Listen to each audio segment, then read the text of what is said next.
ओम नमः शिवाय साथियों।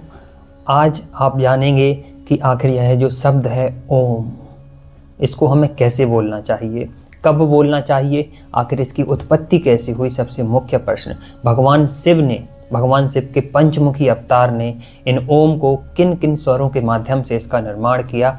आइए मात्र केवल कुछ समय में इस सूक्ष्म कथा में आप जानेंगे इस ओम की उत्पत्ति।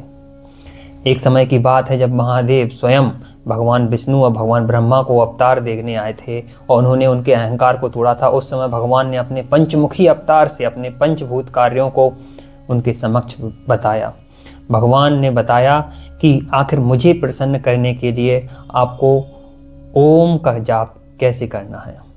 भगवान शिव के पंचमुखी अवतार ने, इनके 5 मुख थे, उस 5 मुख से उन्होंने ओम शब्द की उत्पत्ति की। इसके लिए भगवान शिव ने सर्वप्रथम उनका जो उत्तरी मुख था, जो उत्तर दिशा में था, उस मुख से उन्होंने अकार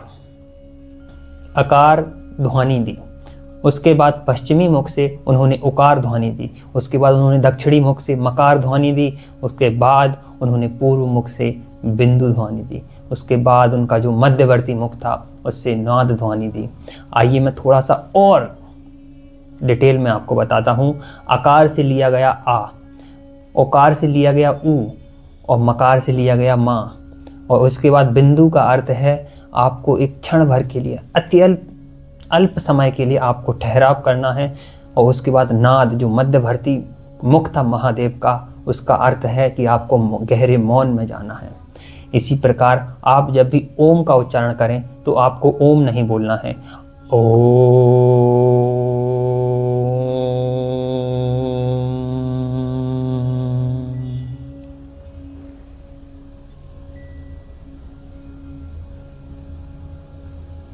इस तरह उसका उच्चारण करना है आपको। भगवान शिव ने स्वयं बताया कि यदि आप मेरे शिवलिंग यानी मेरे लिंग की पूजा कर रहे हैं तो उस समय केवल आपको ओम ध्वनि अपने मन में, अपनी जुबान पर लाना है, अपनी वाणी से ओम का उच्चारण करना है। उसके बाद यदि आप मेरी मूर्त रूप की पूजा कर रहे हैं, मेरी मूर्ति, मेरे सवेर, मेरे सकल रूप का आप पूजन कर रहे हैं, तो आपको पूरा पंचाक्षर मंत्र, जिसे ओम नमः शिवाय बोलते हैं, उस पूरे पंचाक्षर मंत्र का उच्चारण करना है। यह मैं आपको भेद बता रहा हूँ कि क्या आपको ज़रूरी है आपको ओम बोलना है जब आप शिवलिंग की पूजा कर रहे हैं, आपको ओम नमः शिवाय बोलना है, पूरा पंचाक्षर मंत्र बोलना है जब आप भगवान शिव के किसी चित्र, किसी उनकी मूर्ति की पूजा कर रहे हो, तब आपको ओम नमः शिवाय बोलना है। इस बात का भक्तों विशेष ध्यान रखें, यह आपके लिए बहुत ज़रूरी है। और भगवान शिव ने स्वयं कहा है कि मेरे जो शिवलिंग की पूजा करता है वह मेरी मूर्ति की पूजा से अधिक उपयोगी है।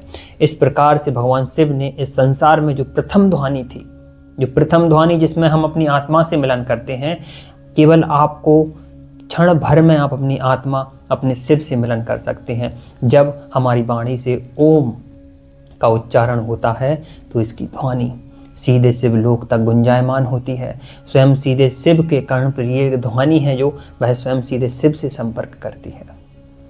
भक्तों, मैं चाहता हूँ कि आप अब जब भी ओम का उच्चारण करें तो उसमें आ, ऊ और माँ, इन 3 स्वरों का स्पष्ट उच्चारण करें। और इसको आपको अलग अलग नहीं बोलना है, ओम। तो आपको इस तरह से पूरा ओम का उच्चारण आपके वाणी में आ जाएगा। मैं चाहता हूं कि आपको कुछ सीखने को मिला होगा, तो मैं चाहता हूं कि आप इस वीडियो को लाइक करें, इस पर ओम अवश्य लिखें और इस चैनल को सब्सक्राइब करें।